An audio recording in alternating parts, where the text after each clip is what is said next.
Okay, you guys can start. Okay, so basically we were just toying around and we came across this project called Stool D, which was sort of a hybrid between a stool and a bicycle machine that you typically see in gyms. And I thought it was very innovative because, of course, it's a problem for some of us that we don't have space in our own room, in our own living rooms enough for a bicycle machine. And so someone from some universities came up with this innovative idea to merge these two objects together. And so what I thought about it was that it was a very simple design, and I thought safe space. Yeah, it's safe space. Yeah. And also look really nice. And like another project that critically caught my eye was helping children learn who have dyslexia. So how it worked was it involved using physical activity to help them learn. So it involved like recognizing strokes and then using physical activity to describe those strokes so that they would be much easier for them to learn about how different letters are, how they're shaped, and it's easier for them to remember.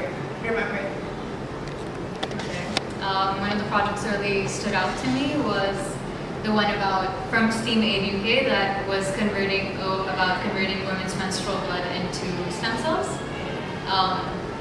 And the reason it stood out to me was because of how innovative and like how incredible it was that it eliminates waste but also helps like those in need at the same time. Something that stood out to me was it was called. No, that's fine. I don't know anywhere else. I saw like the kitchen. Huh? The kitchen. I didn't see that one. Okay, she needs the kitchen. Okay. Okay. I'll do this then. Yeah. Okay. You can cut all It's this. you can edit it out. We can go through it. No, it's fine. Okay. So it was called Pocket Parody. Parody Pocket Party. Parody Pocket. It was it originated from the history about how pockets were made for men who owned land and who could vote, and that's why people who didn't have those rights didn't have pockets. And even now, men's clothing generally has bigger pockets, and we saw this two pieces of clothing of jeans that were exactly the same size and of the same quality, except the women's pocket was like half the size or like even less than half the size of the men's pocket, which is like a continuation of the same lack of rights that we have, and that's how women are supposed to keep their stuff proper and in bags instead of having like instant access, and how men always will be one step ahead, because it's not like a fashion statement anymore. It's only because they have instant access to their pockets. And then there's this one with people with Parkinson's disease, and it's like something that encouraged them to exercise, which also had like pills inside them. So it'd be like a container, but you could also like fidget around with it, which encouraged movement. And then there's also this other sort of like a supporter thing where you like walk, and then what it would do is like the wheels would stop you from tripping over ledges and stuff, because people with Parkinson's disease, like they have trouble walking around and stuff. Something that was really captivating to me was one that was it was called Flare. It was by a designer named Jake Thompson, I think. The project was basically for cyclists, and it was the actual product of it itself was a bicycle light, a detachable one that you could put onto your bicycle. But the thing about this was that it had a control panel on it, something that you would just easily access with like the thumb while you're riding the bike. And the whole purpose of it was that that control panel was linked to an application on any smartphone device. And there were 3 distinct buttons on it. That was danger, block age, or there was one more. And the whole point of it was that while you're cycling, you can add that, like you can press the button as if you're in a place where there's a blockage and you take another route. So while you're at that place, you just press the blue button, which was for blockage. And once you're done cycling and you check your phone, there's a question. You get like an alert or a notification asking if this was an accident or if there really is a blockage, and then that would link to a map, and the bigger the circle, it would appear as a circle on the map, and the bigger the circle, the more people have complained about it, or the bigger the problem. And the whole aspect was it not only to help the community, the cyclist community, or the community that's walking around, but also encourage the government to look into these places and actually get them fixed. Currently, it's just working in UK, but I think they had plans of getting it globalized. It's pretty dope. Okay, I have this question. Since you have been to this design area, right? What was it known as? Design district.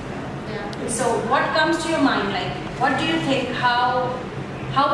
What is your takeaway from this? I would like to know that. And do you have some ideas for your own learning, for your own school, for the juniors which you would like to share?